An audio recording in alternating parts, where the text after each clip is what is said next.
당신이 몰랐던 이야기, 오늘은 사형수들의 마지막입니다. 여러분은 죽음에 대해서 생각해 보신 적 있나요? 저는 책을 좋아하는 터라 죽음에 관련된 소설이나 철학책을 읽으면 생각에 잠기고는 했습니다. 그때는 감성이 풍만해서 그랬는지는 몰라도 엄청 깊게 생각했는데 지금은 죽으면 죽는 거지 뭐라는 생각이 드네요. 대신 죽으면 끝이니까 살아있는 동안 하고 싶은 것들 해보면서 살자라는 생각입니다. 실천은 못하고 있지만 말이죠. 하지만 만약 죽을 날을 알고 있다면 어떨까요? 그럼 말이 달라집니다. 실제로 이런 류의 영화도 꽤 있죠. 라스트 홀리데이 같은 시한부 판정을 받는 영화도 어떻게 보면 이 범주 안에 포함됩니다. 하지만 이건 영화고 죽을 날을 알게 된다면 어떤 생각이 들까요? 후회일 수도 있고 이제 지긋지긋한 인생이 끝난다는 후련한 마음이 들 수도 있습니다. 우리는 언젠가 죽는다는 것을 알지만 매일매일 평생을 살 것처럼 일상을 보내죠. 죽음이라는 것을 더 크게 마주할 수 있다면 사람들은 조금 더 과감한 선택을 하고 남의 눈치도 좀 덜 볼 겁니다.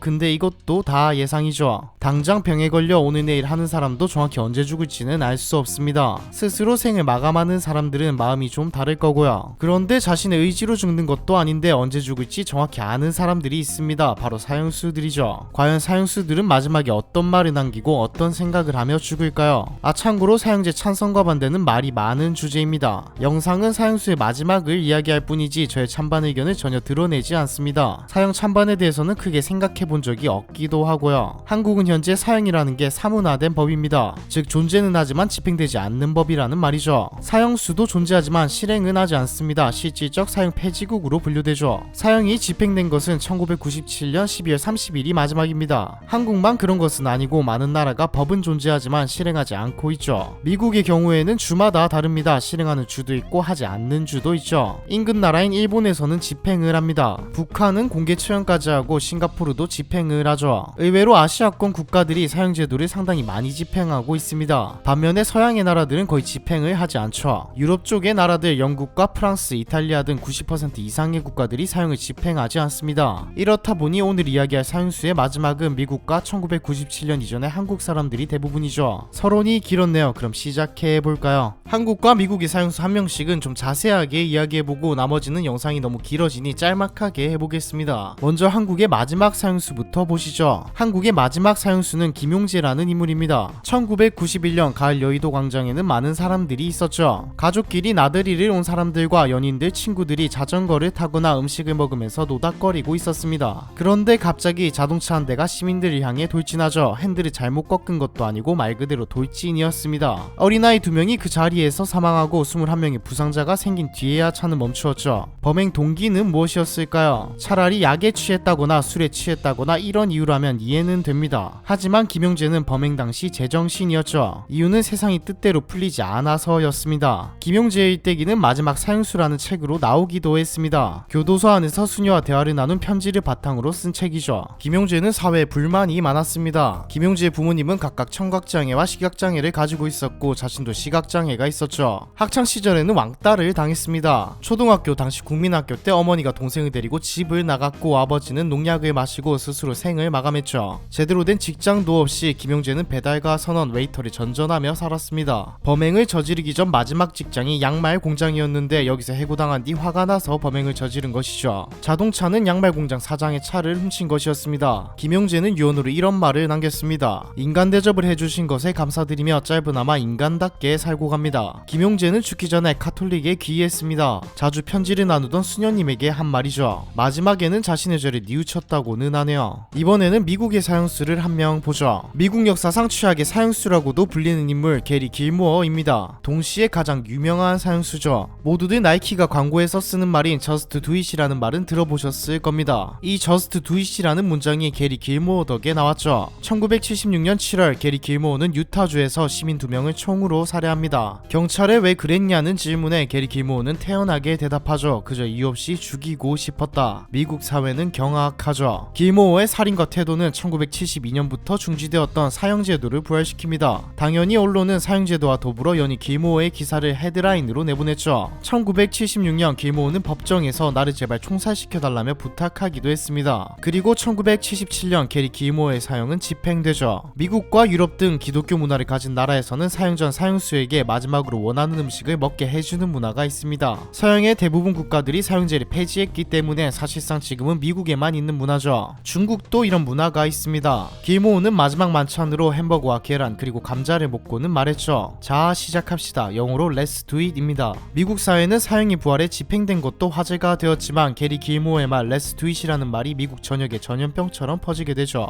동시에 동생이 써낸 책 내 심장을 향해 쏴라는 엄청나게 팔려나갑니다. Let's do it이라는 문구가 적힌 티셔츠는 물론 예술가들과 작가 그리고 광고업계에서는 길모어의 말이 하나의 문화가 되어가고 있었죠. 당시 나이키는 창립 이래 최초로 매출이 감소하고 있었습니다. 직원의 20%를 축소하는 긴축 경영을 할 정도였죠. 이때 리복에서 에어로빅 신발 붐을 일으킵니다. 에어로빅을 하지 않는 사람들도 이 신발은 신고 다녔죠. 제일 중요한 의미는 여성들이 이 신발을 신는다는 것이었습니다. 당시 나이키는 남성들의 의류라는 느낌이 강했죠. 나이키는 스포츠 시장보다 150배가량 넓은 피트니스 시장을 공략하자고 마음먹습니다. 나이키는 모두를 아우를 수 있는 슬로건이 필요했고 광고회사인 위든 플러스 케네디의 작업을 맡기죠. 댄 위든은 나이키에 Just do it이라는 문구를 보냅니다. Just do it은 댄 위든이 게리 길모어의 말 Let's do it에서 가져온 말이었죠. 이제부터는 앞에서 말했듯이 간단하게 소개해보도록 하겠습니다. 제임스 디 프렌치는 마지막에 남긴 말 때문에 유명해진 사형수입니다. 무기징역을 받은 상태에서 같은 방에 죄수를 죽여 법이 자신을 죽이도록 만든 사형수죠. 프렌치는 마지막으로 전기의자에서 사형 집행을 한 죄수인데 죽기 전에 제가 죽으면 뉴스 헤드라인으로 이게 어때요 프렌치 프라이 라는 말을 남겼죠. 재밌기는 하네요.